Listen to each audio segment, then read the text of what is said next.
예, 오늘 고린도전서 10장에 있는 말씀은 이스라엘 백성들이 출애굽을 해서 가나안 땅에 들어가는 그 과정을 이제 쭉 설명을 해주고 있습니다. 그래서 우리가 그들이 지었던 죄들, 그런 죄들을 우리는 범하지 말아라. 왜? 출애굽을 해서 광야에 나왔지만은 광야에서 다 죽었잖아요. 엘리야하고 그 갈렙과 여호수아 말고는 광야에서 다 죽었어요. 근데 그 진노 가운데 죽은 사람도 있고 불신으로 죽은 사람도 있고, 진노 가운데 죽은 사람들은 하나님의 주권과 통치를 인정하지 않다가 땅이 갈라져서 죽고, 그 죽은 걸 바라보면서 너는 모세를 향해서 원망하다가 또 죽고 또 음행하다가 죽고, 이게 이제 우리의 인생의 과정 중에 우리가 구원을 받고 나서 제가 말씀을 가만히 묵상을 해보고 이렇게 이스라엘 백성의 출애굽의 과정을 보면은 우리가 구원을 받는 일에는 할 수 있는 게 아무것도 없어요. 구원은 그 은혜로 말미암아 믿음으로 구원을 얻습니다. 그러니까 그 출애굽한 백성들의 그 구원의 여정을 보면은 한 가지 순종한 게 있어요. 뭘 순종했느냐? 그들이 재난을 당할 때 이스라엘 백성들은 그 구경을 했어요. 그리고 이제 그 10가지 재앙이 나중에 계시록에 가면은 그 10가지 재앙인데 나중에 하나님의 그 애굽에 대한 진노거든요. 이스라엘 백성들을 이제 노예로 삼고 이제 그런 어떤 그 신들에 대한 진노예요. 하나님의 진노가 재앙이 그들에게 10가지로 퍼부어졌는데 요한계시록에는 이제 마지막 진노, 하나님의 어린 양의 진노가 21가지랍니다. 그러니까 이제 그때도 이제 흑암의 재앙도 있었고 여러 가지 재앙이 있었는데 거기에서 하나님이 구원받은 백성들은 어떻게 했어요? 보호해 주시고 장남이 죽을 때 죽지 않게 해주시고 그러면서 피를 발라라. 어린 양을 잡아서 피를 발라라. 그리고 바른 다음에 떠나라. 이제 그렇죠. 우리가 구원받고 나면은 교회 생활이 시작이 되는 겁니다. 교회 시작인 거예요. 근데 시작해서 그들이 데려간 곳이 어디예요? 신의 산이잖아요. 그곳에서 하나님께서 우리는 구원받은 백성들이 매일매일의 삶 가운데서 내가 하나님을 선택하면서 하나님을 따라갈 것인가 아니면 내 맘대로 살 것인가, 이거는 매일 선택하는 거예요. 매일 하나님을 바라볼 것인가 아니면 매일 나의 현실을 바라볼 것인가, 이거는 내가 하는 거예요. 근데 하나님은 구원받지 못한 백성들에게 너희가 복과 저주를 선택하라 이런 말 하지 않았어요. 구원받은 백성에게 선택한 거예요. 근데 선택된 삶의 결과는 자기가 가져가는 겁니다.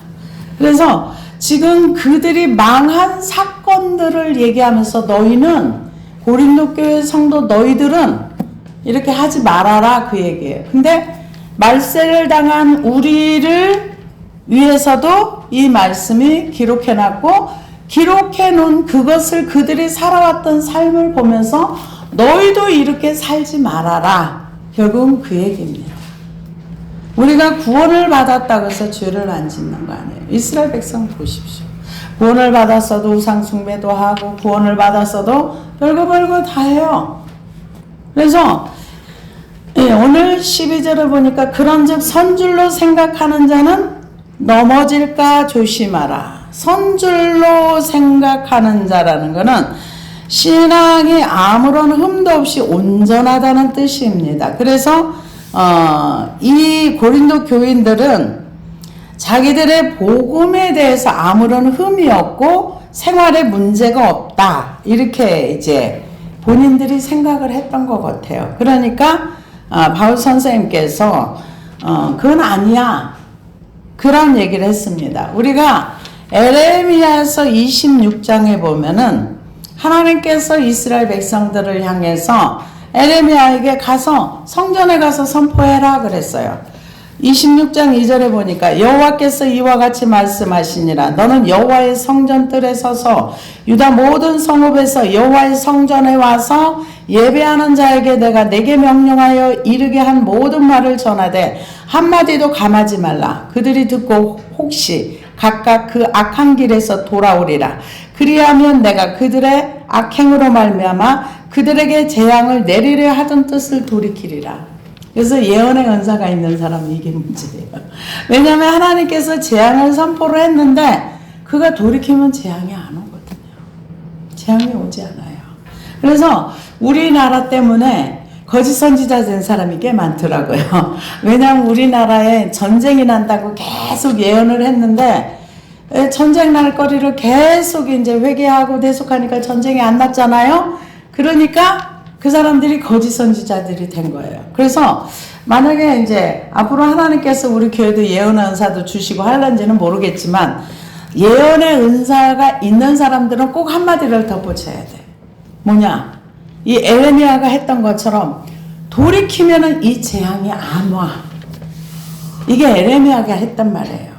그래서 혹시 각각 그 악한 길에서 돌아오리라. 그리하면 내가 그들의 악행으로 말미암아 그들에게 재앙을 내리려 하던 뜻을 돌이키리라.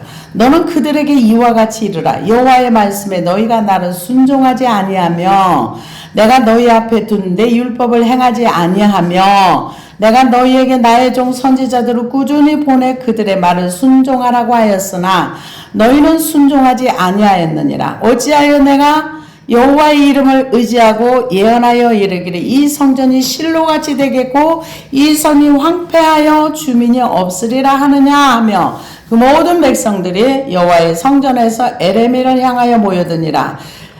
그런즉 13절에 보니까 너희 길과 행위를 고치고 너희 하나님 여호와의 목소리를 청중하라.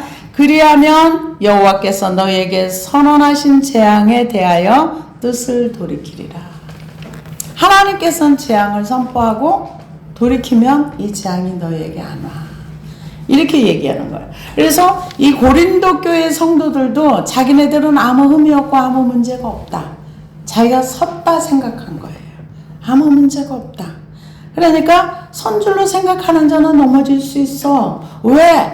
구약의 이스라엘 백성들 우리는 성전이 있고 하나님 율법이 있고 계명이 있기 때문에 우리는 절대 안 망해. 그러는데 에레미야가 와가지고 아니야 너희들은 망할 수 있어. 너희들이 하나님 말씀을 듣고 순종 안 했기 때문에 너희는 망할 수 있어. 그러니까 뭐야? 이러면서 이제 에레미야를 때리고 물 없는 감옥에 던져놓고 근데 에레미야 예언대로 됐잖아요. 그들이 돌이켰으면 에레미야 말한 것이 하나도 이루어지지 않을 수도 있어요. 근데 끝까지 돌이키지 않았기 때문에 그래서 고린도 교회 성도들도 야 구약의 이스라엘 백성들이 이렇게 망했어. 너희들도 선줄로 생각하다 망할 수 있어. 그거 하지 마. 지금 그 얘기예요. 그러면서 사람이 감당할 시험 밖에는 너희에게 당한 것이 없나니 오직 하나님의 미쁘사 너희가 감당하지 못할 시험 당함을 허락하지 아니하시고 시험 당할 즈음에 피할 길을 내사 너희를 능히 감당하게 하시느니라. 이 얘기는 이스라엘 백성들이 출애굽을 해서 광야에 갇힌 바 됐었어요. 그래서 감당할 수 없는 시험인 거죠. 왜? 출애굽을 해서 광야에 나왔는데 완전히 앞에는 홍해 좌우도 이제 그 물 가운데 완전히 갇힌 바 지형을 이렇게 보니까 이스라엘 백성들이 홍해 앞에 양쪽에 물이 있고 거기에 진짜 광야에 완전히 딱 갇힌 것처럼 그렇게 보여지더라고요. 근데 그곳에서 이제 출애굽기 14장에 보니까 3절에서 바로가 이스라엘 자손에 대하여 말하기를 그들이 그 땅에서 멀리 떠나 광야에 갇힌 바 되었다 하리라. 광야에 갇혀버린 거예요. 그랬을 때 선별된 병거 600대와 애굽의 모든 병거를 동원하니 지휘관들을 다 거느렸더라. 여호와께서 바로의 왕 애굽 왕 바로의 마음을 완악하게 하셨으므로 그가 이스라엘 자손의 뒤를 따르니 이스라엘 자손이 담대히 나갔습니다. 애굽 사람들과 바로의 말들, 병거들과 그 마병과 그 군대가 그들을 뒤를 따라 바알스본 맞은편 비하히롯 겹 해변 그들의 장막을 친 데에 미치니라. 장막을 치는 그 앞에까지 온 거예요. 그러니까 시험을 당한 거죠. 이제 완전히 죽는 거죠. 바로가 가까이 올 때 이스라엘 자손이 눈을 들어 본즉 애굽 사람들이 자기들이 뒤에 이른지라. 이스라엘 자손이 심히 두려워하여 여호와께 부르짖고 그들이 또 모세에게 이르되 애굽에 매장지가 없어서 당신이 우리를 이끌어내어 이 광야에 죽게 하느냐. 어찌하여 당신이 우리를 애굽에서 이끌어내어 우리에게 이같이 하느냐. 우리가 애굽에서 당신에게 이런 말이 이것이 아니냐. 이르기를 우리를 내버려 두라. 우리가 애굽 사람들을 섬길 것이라 하지 아니하더냐. 애굽 사람들을 섬기는 것이 광야에서 죽는 것보다 낫겠노라. 모세가 백성에게 이르되 너희는 두려워하지 말고 가만히 서서 여호와께서 오늘 너희를 위하여 행하시는 구원을 보라. 너희가 오늘 본 애굽 사람들은 영원히 다시 보지 아니하리라. 여호와께서 너희를 위하여 싸우시리니 너희는 가만히 있을지니라. 여호와께서 모세에게 이르시되 너는 어찌하여 내게 부르짖느냐. 이스라엘 자손에게 명령하여 앞으로 나아가게 하고 지팡이를 들고 손을 바다 위로 내밀어 그것이 갈라지게 하라. 이스라엘 자손이 바다 가운데에서 마른 땅으로 행하리라. 내가 바로와 그의 병거와 마병으로 말미암아 영광을 얻을 때 애굽 사람들이 나를 여호와인 줄 알리라 하시니. 그러면서 하나님께서 중간에 흑암의 구름을 막으셨어요. 그런데 보면은 여기에서 이스라엘 백성이 두려워했다고 그랬어요. 두려워하면은 우리는 기도해야 되는데 이 이스라엘 백성들은 두려움 속에 빠져서 기도를 못했어요. 누가 기도했느냐? 모세가 기도했어요. 모세가 부르짖어 기도하니까 야 모세야 너 언제까지 기도만 할래? 너 일어나서 빨리 일어나서 끌고 가라. 이스라엘 백성을 끌고 가라. 이렇게 이제 말씀을 하시는 거죠. 부르짖느냐. 이스라엘 자손에게 명령하여 앞으로 나가게 하고 지팡이를 손을 바다 위로 내밀어 그것을 갈라지게 하라. 이스라엘 자손이 바다 가운데서 마른 땅으로 행하리라. 근데 밤새도록 하나님께서 동풍을 불어가지고 그 바다에 벽을 만들어가지고 마른 땅, 완전히 바다 가운데가 마른 땅이 될 수가 없는 거죠. 근데 하나님의 기적인 거죠. 그래서 여러분 이 마른 땅을 건넜던 이분들이 하나님을 믿었느냐? 안 믿었어요, 여러분. 안 믿었어요. 하나님의 기적을 본다고 믿느냐? 그렇지 않아요. 믿음은 내 생각과 내 기준과 내 틀이 무너질 때야 그곳에 하나님을 믿는 믿음이 생기는 거예요. 그래서 이 나중에 손을 내미는 거는 나중이고 동풍이 밤새 불어가지고 물을 이렇게 양쪽으로 나눠가지고 그 길 가운데를 마른 땅을 하나님께서 그 바다 속이요 이렇게 올곧질 않아요. 왜냐하면 그 안에 바위도 있고 뭐도 있고 온갖 것이 다 있는데 마른 땅을 건넜더라. 하나님께서 그 땅을 이렇게 말려가지고 사람들이 지나갈 수 있게 대단하신 분이죠. 그래서 피할 길을 주신 거죠. 그러면은 우리가 시험 당할 즈음에 우리는 뭘 해야 되느냐? 주님을 바라봐야 돼요. 하나님께서 일하시리라는 믿음이 있어야 되는 거예요. 믿음이 없으면 두려움 가운데 빠져버립니다. 두려움 가운데 빠지면 기도 못해요. 두려움 속에 있을 때 기도가 안 나옵니다. 그래서 시험 당할 층에 또한 피할 길을 내사 너희로 능히 감당하게 하시느니라. 나중에 이제 그들이 21절에 보니까 모세가 바다 위로 손을 내밀매 여호와께서 큰 동풍이 밤새도록 바닷물을 물러가게 하시니 물이 갈라져 바다가 마른 땅이 된지라. 나중에 애굽 백성들은 우와 바다 가운데 길이 났다. 우리도 건너가자. 그런데 이스라엘 백성이 건너자마자 물이 금세 하나가 돼가지고 그 병거 600성이 다 죽었어요. 그 홍해 바다에 다 수장됐어요. 근데 그 역사학자들이 그 밑에 가보니까 실제로 그 몇천 년 전에 있던 바퀴들이 있다는 얘기를 제가 본 적이 있습니다. 그래서 그런즉 내 사랑하는 자들아 우상 숭배하는 일을 피하라. 너는 지혜 있는 자들에게 말함과 같이 하노니 너희는 내가 이르는 말을 스스로 판단하라. 우리는 판단하지 말라 그러는데 여기서는 스스로 판단하라. 뭘 판단하는가? 네가 지금 귀신과 하나님을 겸하여 섬길 수 있는지 판단하라는 거예요.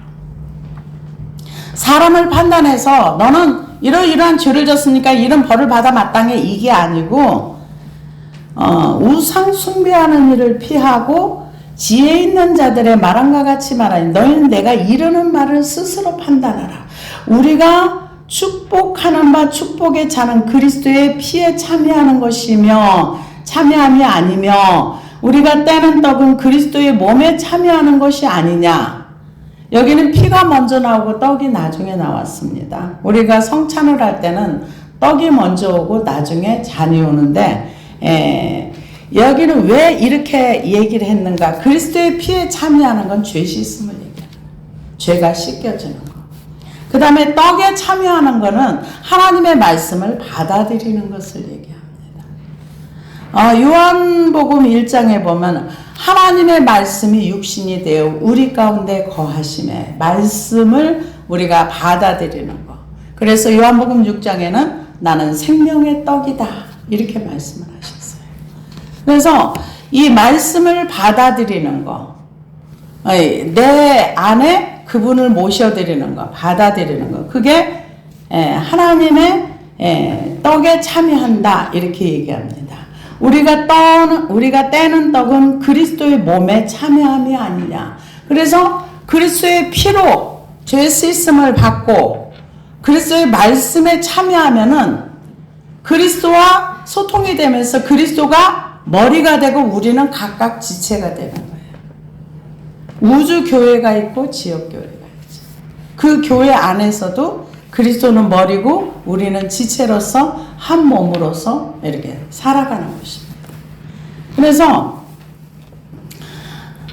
육신을 따라 난 이스라엘을 보라. 재물을 먹는 자들이 제단에 참여하는 자들이 아니냐. 그런즉 내가 무엇을 말하느냐. 우상의 재물은 무엇이며 우상은 무엇이냐.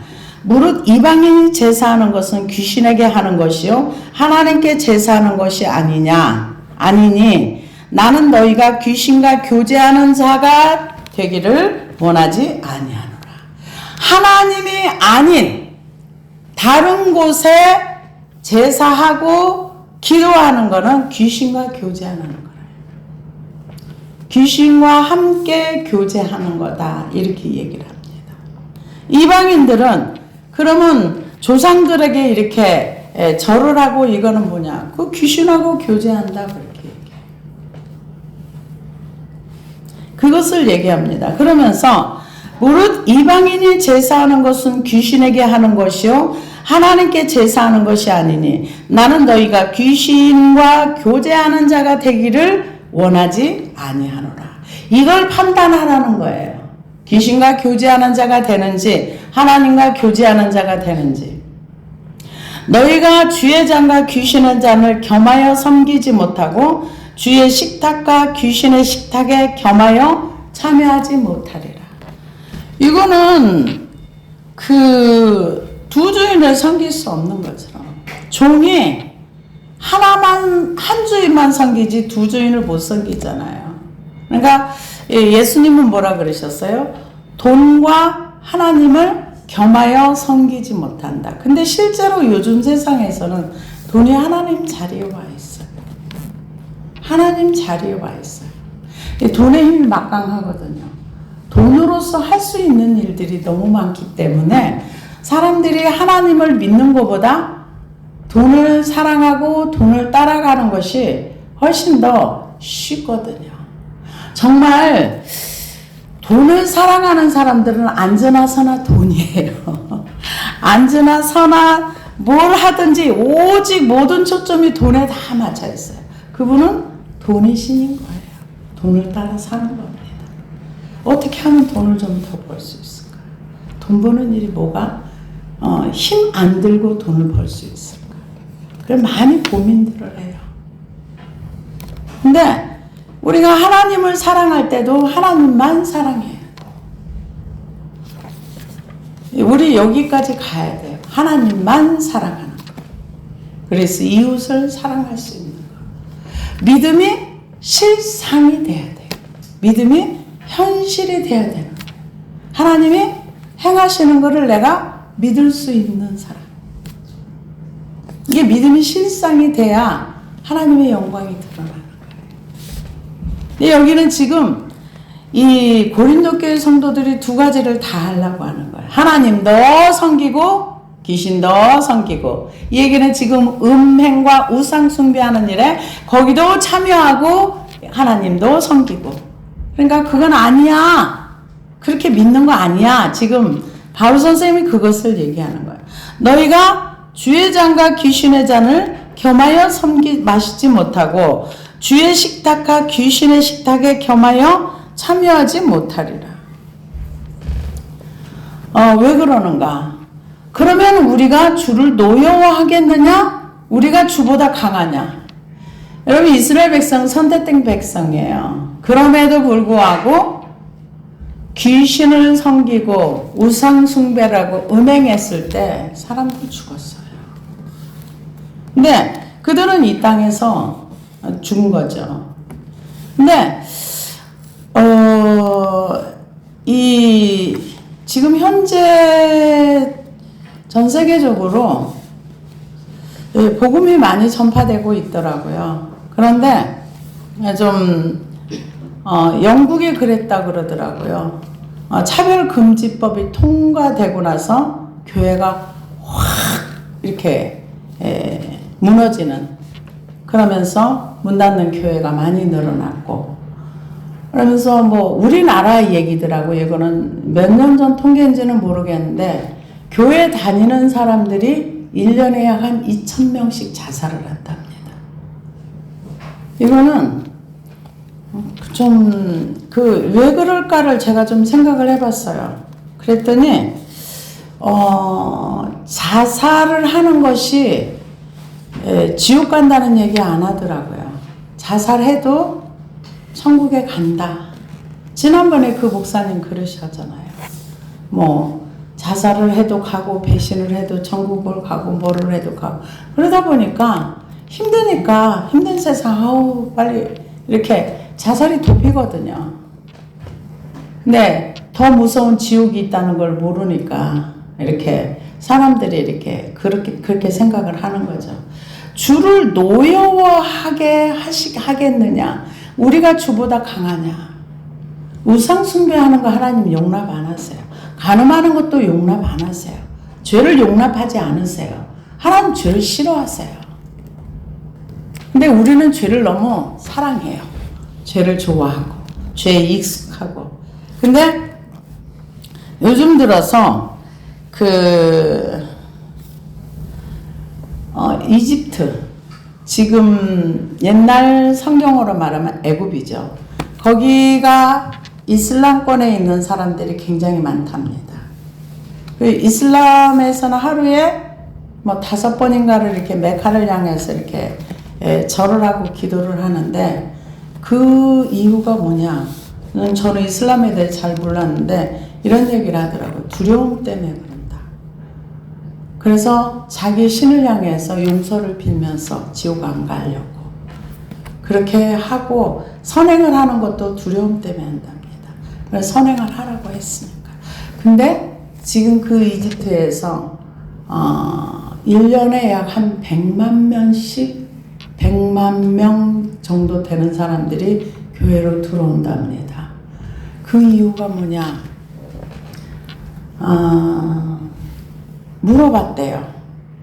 그 애굽에 계시는 이집트에 계신 선교사님이 당신은 왜 예수를 믿습니까? 그랬더니 그 이슬람에서 개종하신 분이 하는 얘기가, 예수를 믿는 사람들은 말과 행위가 성경과 같아요. 굉장히 의미 있는 얘기죠. 그들이 말하는 대로 성경에 기록된 대로 살아요.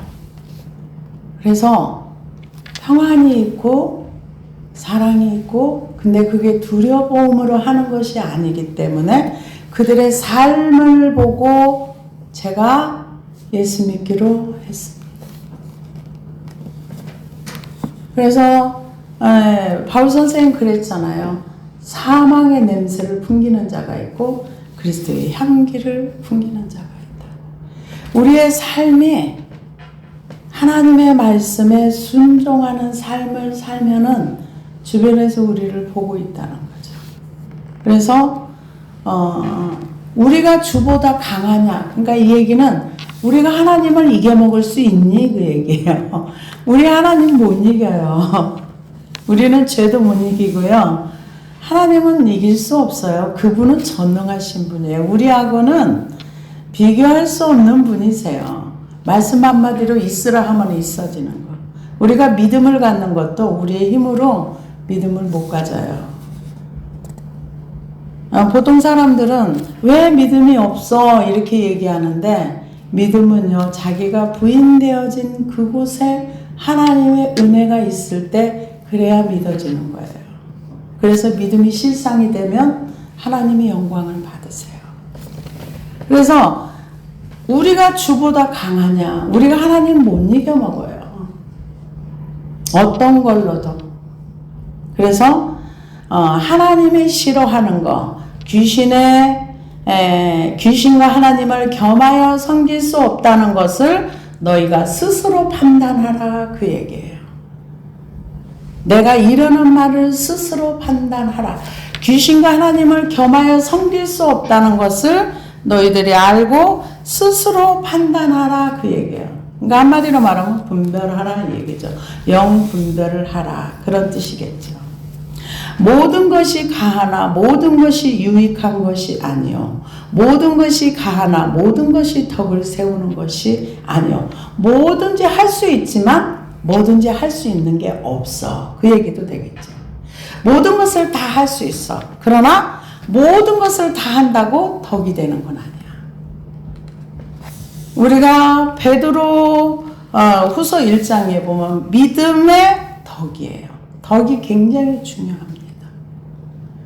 덕은 베푸는 걸 얘기하는 거예요. 임덕은요, 자기가 쌓는 거예요. 많은 사람들에게, 주변 사람들에게 베풀고 베푸는 거는 내가 하는 거지 누가 대신 해주는 게 아니에요. 그래서 모든 것이 가하나 모든 것을 다 덕을 세우는 건 아니라, 뭐든지 할 수 있지만 뭐든지 한다고 해서 다 덕이 되는 건 아니야. 쉽게 말하면 이렇게 되겠죠. 누구든지 자기의 유익을 구하거나 구하지 말고 남의 유익을 구하라. 이게 덕을 세우라는 거죠.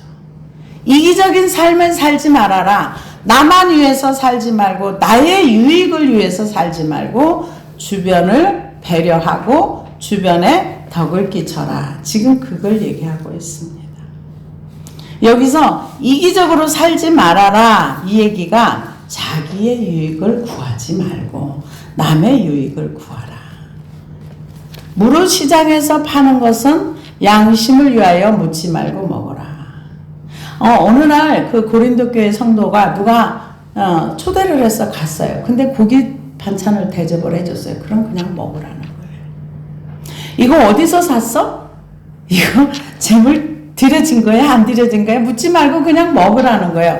내가 음식을 먹고 있는데 그냥 이는 땅과 거기 충만한 것이 주의 것임이라. 그러니까 사실은 우상은 아무것도 아니야. 아무것도 아니고 귀신도 아니고 이거 다 아무것도 아니야. 하나님보다 더 높은 분이 없어. 만물은 다 주의 것이야. 지금 그걸 얘기합니다. 그래, 충만한 것이 주의 것임이라. 불신자 중에 누가 너희를 청할 때 너희가 가고자 하거든 너희 앞에 차려놓은 것은 무엇이든지 양심을 위하여 묻지 말고 먹어라. 그러니까 불신자인데 하나님을 안 믿는데 당신과 교제 좀 하고 싶어. 얘기 좀 나누고 싶어. 우리 집에 가서 밥 좀 먹읍시다. 그럴 때 가라는 거죠. 가서 이거 재물 들여진 거야? 안 들여진 거 묻지 말고 그냥 먹으라는 거예요. 차려진 거 그냥 먹고 그 다음에 누가 너희에게 이것이 재물이라 말하거든 알게 한 자와 그 양심을 위하여 먹지 말라. 그러니까 이거 옆에 사람을 배려해 주는 거예요. 옆에 사람이 이거 먹으면 안 돼 이런 의식이 꽉 찼는데 우상에 들여진 재물을 먹고 있네? 뭐야 저거? 시험 들 수 있다는 거죠. 그러면은 그래? 난 몰랐어. 그러고 먹지 말라는 거예요. 이게 뭐예요? 다른 사람의 유익을 위해서 다른 사람을 배려해라 그 얘기예요. 그래서 내가 말한 양심은 너희의 것이 아니요 남의 것이니 어찌하여 내 자유가 남의 양심으로 말미암아 판단을 받으리요. 만일 내가 감사함으로 참여하면 어찌하여 내가 감사하는 것에 대하여 비방을 받으리요.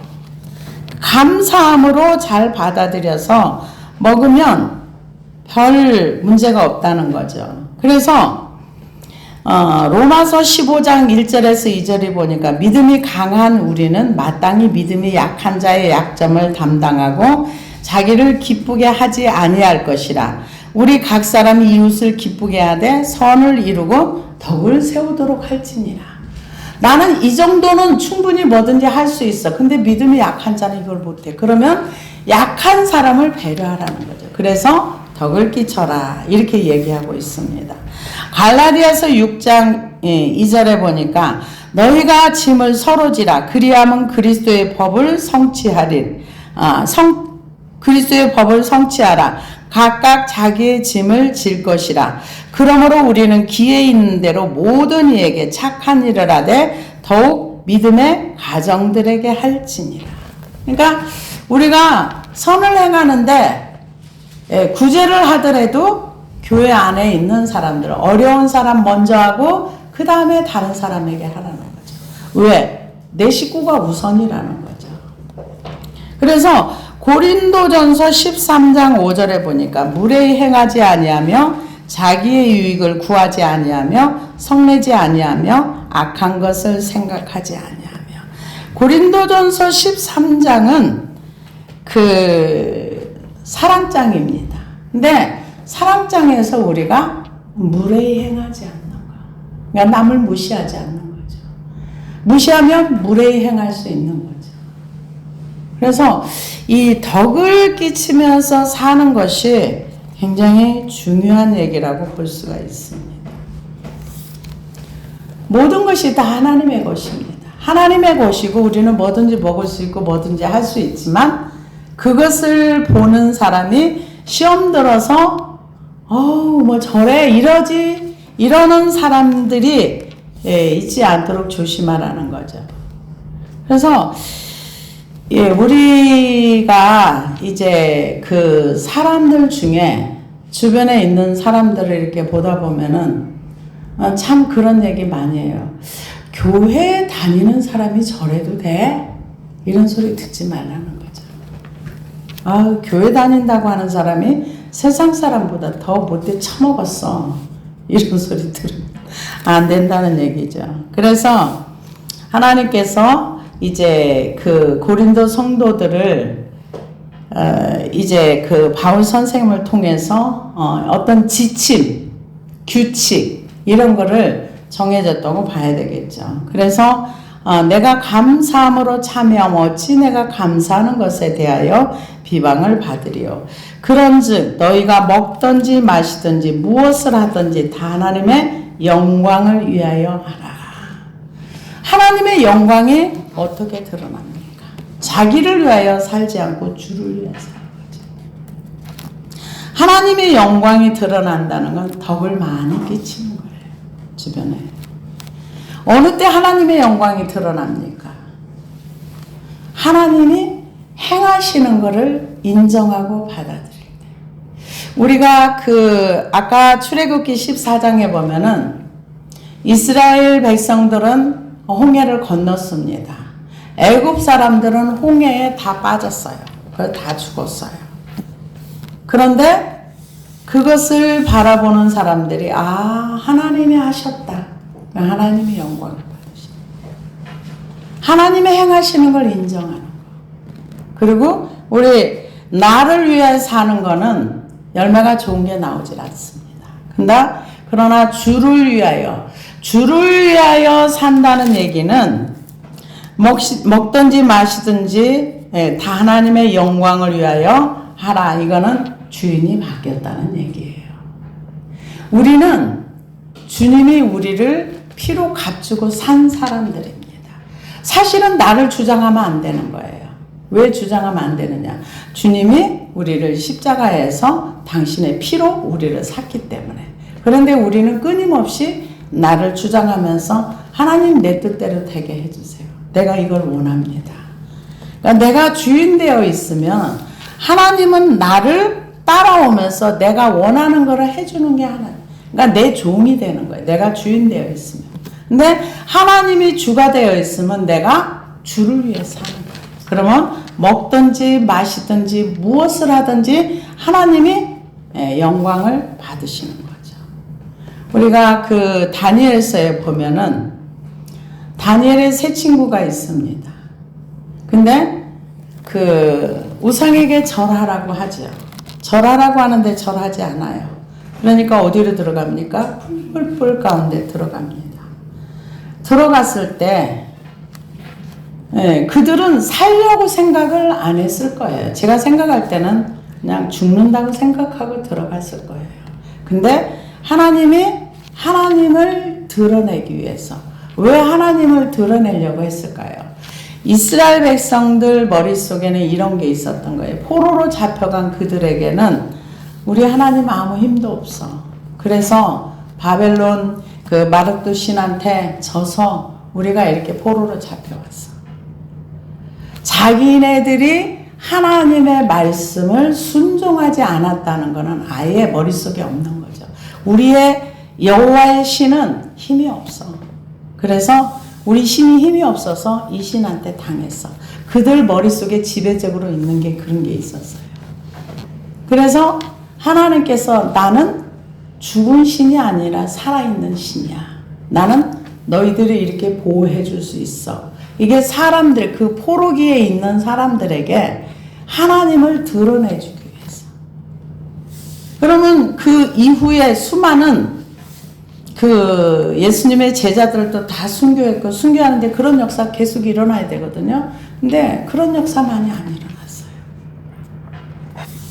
지난번에도 제가 한 말씀을 드렸지만, 폴리갑 그분도 이제 화형을 시키는데, 우리가 성경을 우리가 지금 읽고 있지만, 성경 번역해가지고 화형당하신 분들 많으세요.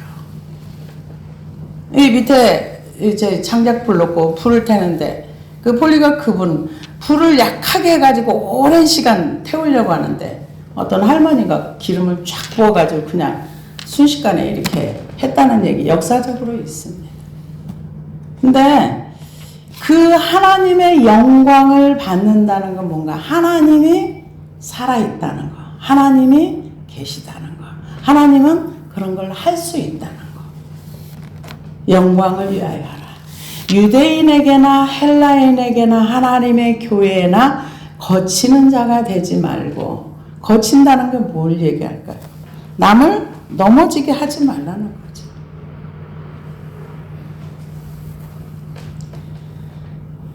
그래서 하나님께서 거치는 자가 되지 말라는 것은 거침돌이 되어 다른 사람들에게 넘어지게 하는 거. 다른 사람 신앙을 포기하게 하는 거. 이런 거 하지 말아요. 아유, 나는 아무개 목사 때문에 교회 신앙 포기했어. 나는 아무개 권사 때문에, 아무개 집사 때문에 나는 이제 신앙 포기했어. 제가 유튜브를 보다 보니까 이런 내용이 있더라고요. 목사님, 유튜브 제목이요. 목사님, 나는 교회 일이 너무 하기 싫은데, 그만하고 싶은데, 여러분도 보셨는지 모르겠어요. 그런데 목사님이 그거는 사탄이 주는 생각이라고 하네요.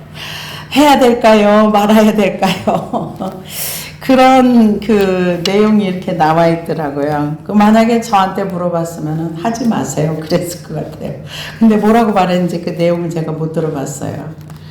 지칠 수도 있죠. 뭐 오랜 세월 하다 보면 지치면 쉴 수도 있는 거죠. 그래서 하나님에 대해서 잘 모르다 보니까 강제로 하는 것도 있는 것 같아요. 그러나 하나님이 원하시는 거는 자원하는 거예요. 하나님은 거지가 아니거든요. 그래서 넘어지는 다른 사람들에게 넘어져서 나 때문에 저 사람이 신앙을 포기했어, 이 얘기 듣지 말라는 겁니다. 나와 같이 모든 사람을 기쁘게 하여 자신의 유익을 구하지 아니하고 많은 사람의 유익을 구하여 그들로 구원을 받게 하라. 왜? 이기적으로 살아야, 교회에서 이기적으로 살지 말아야 할 이유가 뭐냐? 다른 사람의 영혼의 구원을 위해서. 다른 사람의 유익을 구하는 이유가 뭐냐? 다른 사람의 영혼의 구원을 위해서. 그걸 하라는 거죠. 왜? 주님도 그렇게 사셨거든요. 그래서 베드로전서 4장 10절에 보니까 각각 은사를 받은 대로 하나님의 여러 가지 은혜를 맡은 선한 청지기 같이 서로 봉사하라. 만일 누가 말하려면 하나님의 말씀을 하는 것 같이 하고 누가 봉사하려면 하나님이 공급하시는 힘으로 하는 것 같이 하라. 이는 범사의 예수 그리스도로 말미암아 하나님의 영광을 받으시게 하려 함이니 그에게 영광과 권능이 세세 무궁토록 있느니라. 아멘. 여기 보면은 하나님이 하시는 것처럼 은사를 받은 대로 이렇게 하다 보면 그게 하나님의 영광을 받으시는 길이다, 이렇게 얘기를 합니다. 그러면서 시편 133편 1절에 3절을 보니까 보라, 형제가 연합하여 동거하며 어찌 그리 선하고 아름다운고 머리에 있는 보배로운 기름이 수염 곧 아론의 수염에 흘러서 그의 옷깃같이 내린 같고 헐몬에 있으리 시온의 산들에 내린 같도다. 거기서 여호와께서 복을 명령하셨나니 곧 영생이로다. 그러니까 성도가 서로 연합하고 하나 되고 서로 사랑하면은 하나님께서 그걸 기뻐하신다는 거죠. 근데 거치는 자가 되어서, 그래서 교회에서 이렇게 이상한 죄 아니면은 이렇게 사기 이런 거는 절대 일어나면 안 돼요. 다단계 이런 것도 하면 안 되는 거예요. 다단계 하다 보면은 여러 가지로 영업 장소가 돼버리는 거죠. 교회는 교회 와서. 근데 옛날에 비해서 어떤 분이 이런 얘기를 하더라고요. 옛날에는 수요 기도회, 금요 기도회. 근데 요즘은 이게 다 거의 없어지고 그냥 찬양하고 말씀만 있다 보니까, 예배만 있다 보니까 정말 기도가 없어졌다. 기도가 없어져서 하나님과의 어떤 이런 부분들이 한국교회가 이게 문제가 심각하다, 이런 얘기를 하시는 분도 있더라고요. 그래서 우리가 나의 유익을 구하지 아니하고 이웃을 배려하고 이웃에 대한 그런 생각을 가지면 그것을 통해서 하나님의 영광을 받으신다. 지금 그 고린도 교회 해주는 얘기지만 우리도 이것을 지침 삼아서 나를 위해서 뭔가를 하지 말고 옆에 사람을 배려해주고 이렇게 해주다 보면은 시편 133편에 있는 말씀처럼 하나님이 복을 명하셔서 그 연합하는 것이 그렇게 아름다운 모습으로 보여질 줄로 믿습니다. 기도하시겠습니다. 하나님 감사합니다.